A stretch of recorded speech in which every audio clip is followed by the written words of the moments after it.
Let's start at the very beginning, a very good place to start. When you read, you begin with A, B, C. When you sing, you begin with... Okay, I'll stop you there. I'm no Julie Andrews, let's be honest. And it was the song that immediately came to mind when thinking about what I was going to speak about in this week's video. The beginning. It's hard, it's uncomfortable, and it's often pretty messy. And it is the place we need to embrace if we want more. Now, I've shared with you before that I am not very good at not being good at something. And I've had to face this issue head on the last little while as I've tried a lot of things, new things, for the first time, and I'm therefore not very good at it. At least not yet. Because the truth is, the first time you try anything, you're not going to be very good at it. And yet we have to be prepared to embrace the suck in order to achieve new heights.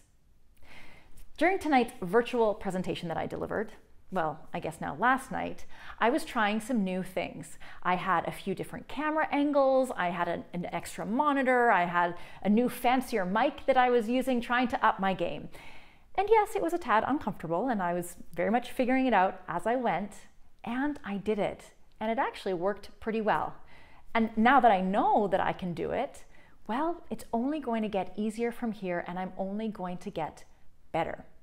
So if there is something that you want to try for the first time or something that you want to get better at, you have to be prepared to start at the beginning. So here are 3 ideas to help you navigate that scary place, the beginning. Idea number 1, drop the perfectionism. So many of us want things to be perfect the first time we do it. We expect it to be right out of the gates. And we are only doing ourselves a disservice because, well, that is near impossible. How can things be perfect if we've never tried them before? So drop that expectation, drop the need to be perfect, and be okay with just trying it at all. Idea number 2 is to look at it as an experience. We need to move away from a binary way of looking at things as right or wrong, good or bad, success or failure. If we look at something that we're trying for the first time as an experience, there's no way we can get it wrong. There's no way we can fail. There are no mistakes to be made. The win is in the experience itself. And when you take on that mindset, you'll be less afraid to try something new.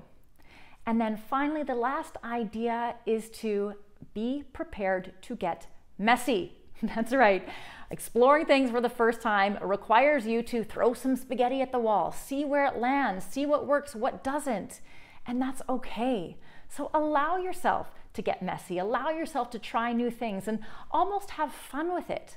Only then are you going to be able to see what works, what doesn't, and see what you enjoy. The beginning. It's hard, it's uncomfortable, and it's often pretty messy, which in a way sort of sums up the time that we find ourselves in. And yet, it is the place we need to embrace if we want more. And I know you do. So this week, I dare you to take on one, if not all of these ideas and see what it's like to start at the beginning. Now, I look forward to hearing from you. And in the meantime, I am Carol Schulte, and know that I will be cheering you on. We'll see you soon.